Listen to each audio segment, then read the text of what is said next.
Akhirnya ada satu helm yang tidak mainstream ya. Thank you NGS sudah mengeluarkan helm yang nggak itu aja desainnya. Karena akhir-akhir ini ya helmnya desainnya open face, ada spoiler panjang, gitu-gitu aja. Sininya lebar, ya gitulah. Nah tapi NGS punya satu helm line up terbaru yang baru rilis beberapa bulan yang lalu, tapi kita baru dapat unitnya. Jadi langsung aja kita akan membahas NGS S-Cross. Itu dia barangnya sudah di belakang. Kita akan bahas, tapi seperti biasa kita bumper dulu guys.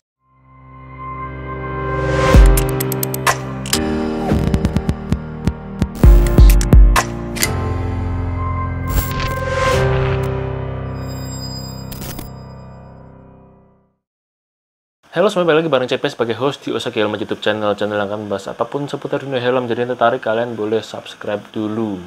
Tapi nanti juga ada pembahasan mengenai otomotif, riding apparel, dan riding gitu ya. Tapi nanti pelan-pelan. Tapi sekarang yang ada kita bahas helm dulu ya. Jadi ya udah, kita langsung ke topik pembahasannya guys ya. Nanti kita akan bawa helmnya ke depan, tapi kita ngomongin dulu soal spesifikasinya. Nanti kalau kita bahas eksterior dan desain, kita bawa ke depan helmnya. Tapi sekarang kita bahas spesifikasi dulu. Untuk material yang digunakan ya, ini helm under 1 juta, materialnya pasti ya kebanyakan sebagian besar itu menggunakan ABS thermoplastik ya. Jadi cukup oke untuk dipakai harian. Tapi peruntukannya nanti kita akan ngomongin di belakang ya. Ini lebih cocok untuk apa? Terus berikutnya beratnya, ya ini cukup enteng loh untuk sekelas helm supermoto atau dual sport, yaitu seberat 1,5 kilo plus minus 50 gram. Dimana kalau dulu saya pernah punya MDS supermoto itu berat banget, hampir 2 kilo kali ya.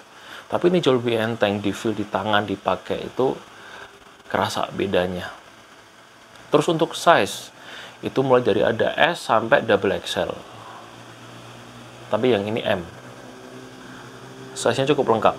Terus untuk sertifikasi keamanannya ya seperti biasa NGS masih berada di SNI aja, belum sampai ke DOT atau ECE 2205. Jadi masih SNI, tapi itu nggak masalah karena untuk dipakai harian ya masih oke lah ya. Begitu untuk seputar spesifikasinya. Terus kita ngomongin ke eksterior. Sekarang kita akan mulai bawa helmnya ke depan. Secara shell ini nggak terlalu besar loh guys. Bahkan bisa dibilang cukup compact untuk helm dual sport atau supermoto ya. Cukup ramping, cukup pendek, dan cukup slim lah ya, intinya cukup slim. Tapi supermoto di sini tuh lebih ke arah-arah mungkin terinspirasi dari Arai Tourcross kali ya. Inspirasinya dari Arai Tourcross, cuman warnanya kayak warna-warna Nolan 702X. Tapi secara bentuk terinspirasi dari Arai Tourcross. Walaupun pick atau padnya ini cukup sedikit agak rame ya, tapi nggak apa-apa, tetap terlihat manis. Yang menunjukkan agak-agak retro adalah mode fan-nya. Ini ya kayak helm-helm cakil retro gitulah. Terus itu desainnya ya. Sebetulnya gimana? Antara retro modern, neoklasik nih kayak gini. Cukup oke ya. Dan warnanya ini asik banget. Yang shadow apa gitu ya motifnya. Ditulis di sini nanti motifnya. Begitu. Terus kita masuk ke ventilasi udara ya. Cuman ada 2 sayangnya. Tapi nggak apa-apa ya, karena cukup gede-gede juga. Yang satu ada di sini, forehead ventilation, yang satu ada di mode fan. Foreheadnya tinggal digeser atas bawah, atas nutup, bawah buka. Kalau mode fan-nya dari dalam guys, digeser ke dalam itu nutup, kalau digeser keluar membuka. Seperti itu. Cukup mudah pengoperasinya. Untuk seadem apa besok kita coba di review di jalan ya.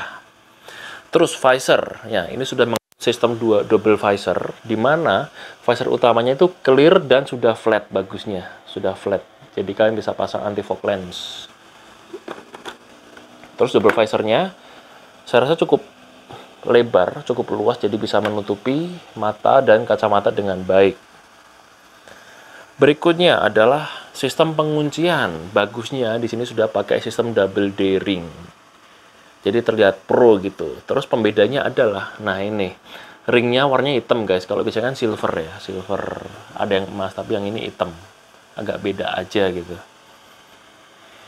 Itu untuk eksteriornya. Oh ya, ventilasi keluarnya ada di belakang sini ya. Yang ini kayaknya cuma gimmick yang di bawah. Jadi mungkin berfungsi cuma yang di atas sini. Cuman besok kita coba.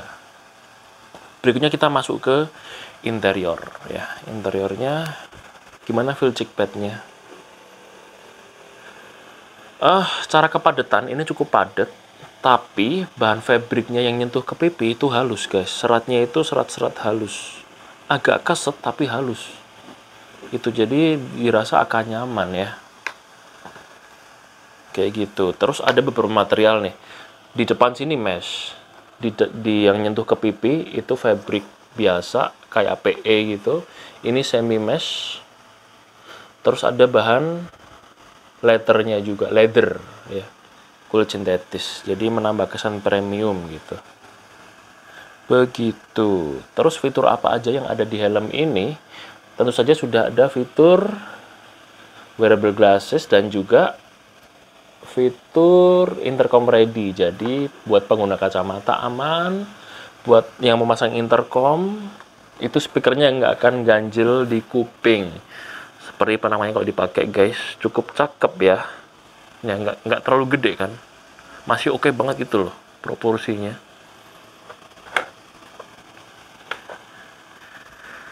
Dan seperti desain dan namanya, helm ini kalau dipakai harian sih agak-agak over ya, agak over dan agak gimana juga, tapi nggak apa-apa juga kalau dipakai harian. Cuman peruntukannya helm ini lebih ke arah adventure, touring gitu sih, lebih cakep. Walaupun dipakai harian masih oke. Kalau mau kalian pakai harian biar lebih cocok bisa lepas picknya. Tapi kalau nggak dilepas juga nggak masalah. Kalau motor kalian naked, kalau motor kalian matic gitu ya dicopot aja lebih bagus. Tapi memang ini memang optimal untuk touring ataupun adventure karena ya sudah lengkap banget lah ini untuk peradventuran ya. Plusnya enteng, desainnya bagus, fiturnya komplit. Minusnya apa ya minusnya ya? Mungkin minusnya ini subjektif sih, tapi mungkin ini lebih baik kalau misalkan bisa dibuka tanpa harus menggunakan kunci. Karena ini harus pakai obeng atau koin atau alat. Sedangkan yang atas nggak usah, atas gini aja udah bisa. Kalau misalkan yang samping ini bisa juga tanpa tools, itu akan lebih baik. Ya. Buat teman-teman yang sudah pakai silahkan sharing di kolom komentar. Terus kalau suka like aja, dislike kalau nggak suka share video ke seluruh teman riding kalian. Yang mau tanya-tanya boleh ke kolom komentar, ataupun kalau mau request helmnya biar bisa dibeli di Osaki Helmet, silahkan juga DM atau komen juga ya, biar kita bisa menyediakan untuk kalian. Terus jangan lupa juga di subscribe sekalian tombol loncengnya. Terus yang terpenting adalah thank you banget sudah menonton sampai detik ini, dan sampai jumpa di video berikutnya guys. Dadah.